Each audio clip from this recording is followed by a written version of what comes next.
And you're very welcome back. And as promised, in the studio with me now, I have got Connie McGranaghan and Rosie McHugh, and we're going to talk about Hamnet. Ladies, you are very welcome. Thank you. Thank you.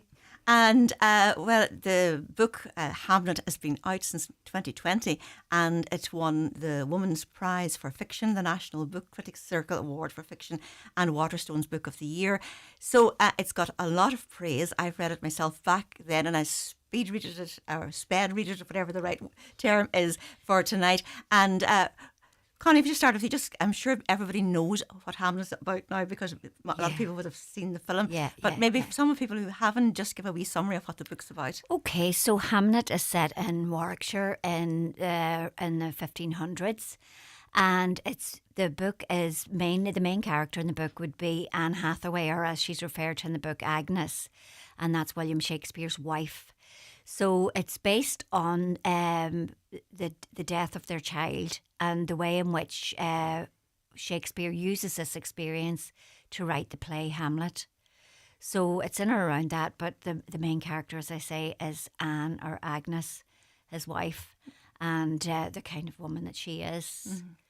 Mm-hmm. Reading the book, I thought there was comparisons with her and Kaya out of the Crawdads thing, because she was sort of like, she was very spiritual, a very spiritual and a remote character that people didn't know what to make of. Some of them were afraid of her because of her herbs, potions and things like that. Her hawk, both very lonely childhood as well. Mm-hmm. And what did you think of Agnes as a character, or how Maggie developed her? Yeah, I thought she was fabulous. Mm. I thought she was fabulous in both the book and the film. I actually listened to it on Audible, and Jessie Buckley narrated it or read the book. Okay. So for me, it was just, I think that she was reading it just added to the experience. Yeah. But I loved the character of Agnes. I didn't like her husband's character at all. Mm-hmm. In either the book or the film, but I loved her now. Mm-hmm. And the husband's character, Shakespeare, he's never actually named in the book. He's named like the Latin tutor, or the father of Hamlet. But how did you find that, Rosie? That he actually wasn't named as William Shakespeare, but we knew who he was. I actually liked that. I did like that, because I felt that if he had been named, that's the only person you would have thought about, maybe the only character, because he has such a kind of legacy, of who he is. But no, I thought that was very clever, and I thought it was quite deliberate of her to do that. But I thought it was very good, because it allowed then Agnes to become the main character, which was good. And I suppose as well, it allowed it could be a universal theme of grief, because it wasn't, it could be any mother. And I think I read somewhere that she actually had a child that almost died of meningitis, and that that she could feel the empathy with Agnes because Jessie Buckley. Right. Or Maggie O'Farell had the child. I think he was 5, and he almost died of meningitis. And she was the grief or the fear that she had there. She was able to put that into the book. But there were a number of other characters as well. Rosie, well, the father, Shakespeare's father, wasn't a very nice man. No, he wasn't very. He was quite cruel, and and as a grandfather, he was cruel as well. Do you remember to Hamlet as a young boy? Do you remember that? Yeah. Like I felt that a lot of the characters were left very underdeveloped. Mm-hmm. Yes. I know that Anne was the main character, and she was a wonderful character, but other than that, there just wasn't anything really. Yeah. We had the baker woman who ended up being Hamnet's godmother. We had William's father, who slapped Hamnet the day that he died. And that came to nothing. Mm. I thought at some point, because he was left with a mark, but at no point after it was mentioned. Surely when Anne Hathaway or Agnes saw her son, would she not have said, what's the mark on his face? There was a lot, and her sisters or her stepsisters are over in the other house, and I just felt that there was sort of an underdevelopment there. The twin Judith as well didn't really get as much, her, kind of her struggles with grief wasn't really That's right. given much of a voice. Yeah. It would nearly be called Agnes, the book Agnes, rather than Hamnet. It was really about her. Yeah, it so was, and her coming to terms with the fact that he wrote this play. Yes. You know, how dare he, and then accepting it. Yeah. And I suppose one of the things too that some of it's based on fact and some of it's based in fiction, and sometimes it's hard to know then, did that really happen or did it not happen? Did you find that the two things gelled, or were you sort of wondering what was fact and what was fiction, Connie? Well, do you know what? We were in the house. We were in Stratford-upon-Avon a couple of years ago, and we were in the house. So it was, you could really feel it, you know, because there were a couple of aspects of the house that hadn't changed. The floor, for example. So I kept kind of going to that. But I felt that I thought that the love story that was there between her and William, I don't think that existed really. Do you know what I mean? I get the feeling that he was away so much and that he was very selfish and that I think he had affairs and everything else, be it with men and women, I don't know. But no, I felt it was more of a work of fiction. Yes.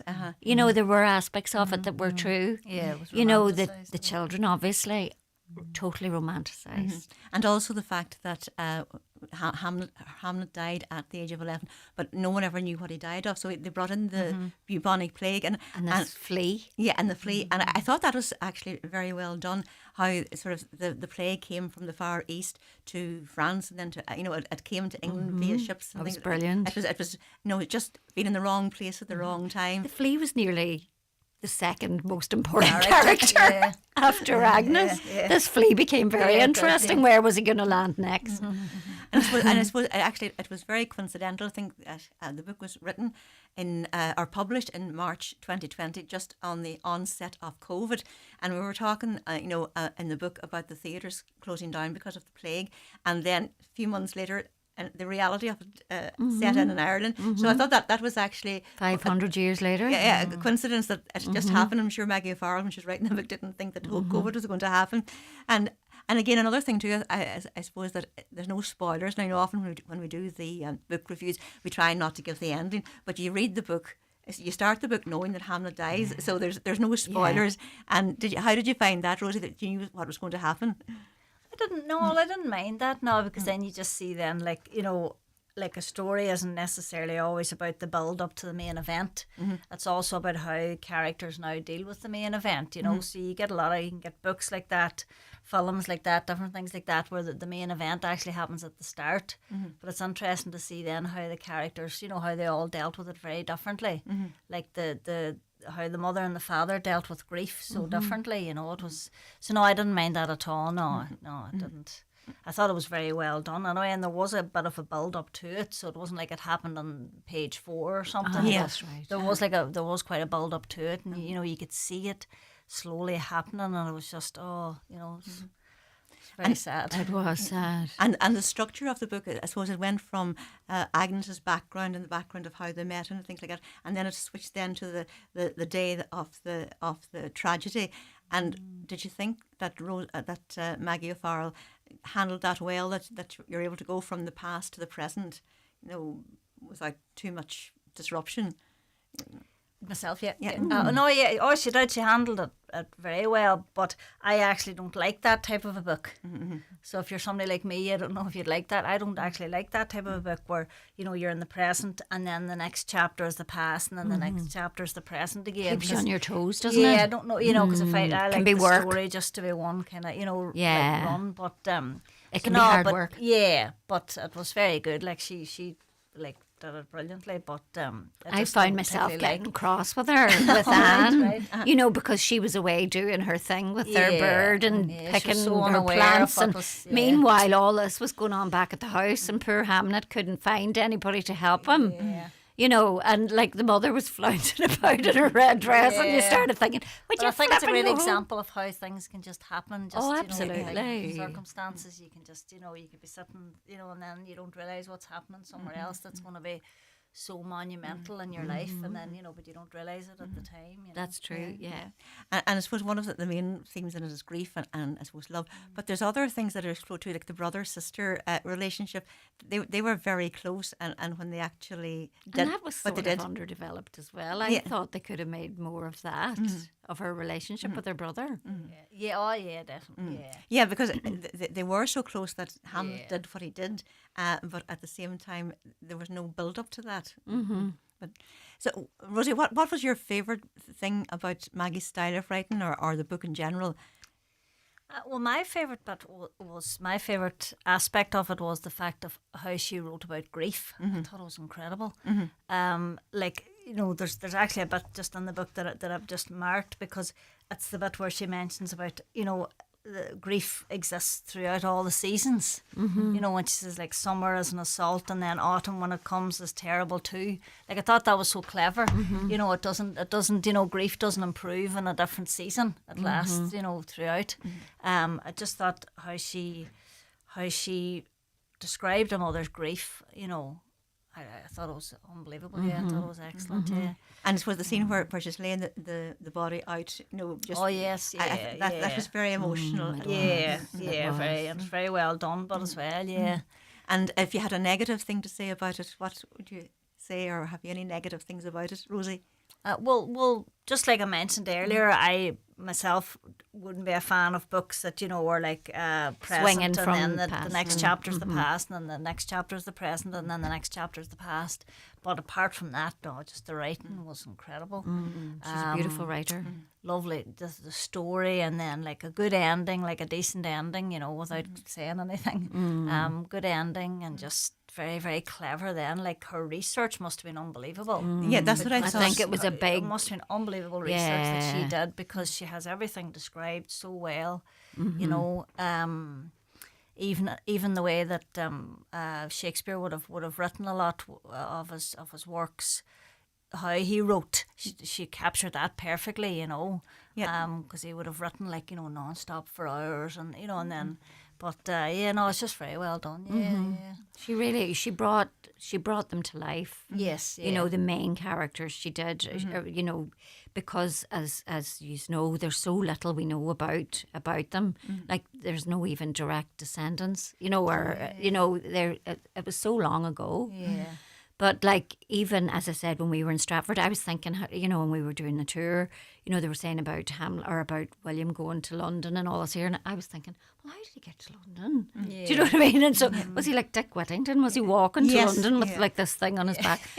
So like the book brought that aspect of it to life. That if there were a load of horses going, he took the, it was like us getting the bus. He was, they just didn't come as often, I don't think. And I think I agree with you, Rosie, that her style of writing, it wasn't like Shakespearean, but it brought you back to the time. The time. And you actually teach English, so and you've done Hamlet. I'm not going to ask you to do a review of Hamlet, so don't be. So, but did you think that the book captured Shakespeare's writing of Hamlet, or why he wrote it?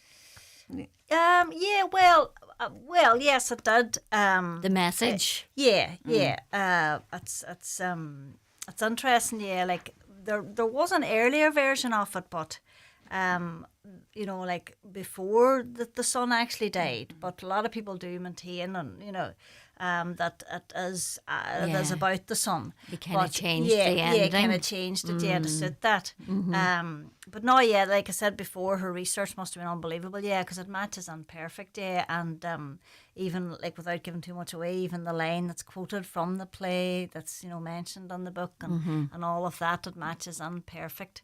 She did a great job, and you could feel it, couldn't you? Like as you said, but at the same time, like as you said, Connie, I don't think either that they had that love story now. Just the different things, because I think he left her a bed, didn't he? As well, his second favourite. There is so little known, not but even the little that I favourite. do know, I don't. Think it doesn't level. sound like a very nice person. No, I don't actually. I wasn't. I don't actually know if they did have that kind of marriage, but I suppose maybe just to tie in with the book. You see, maybe she wrote it like that. It was fiction.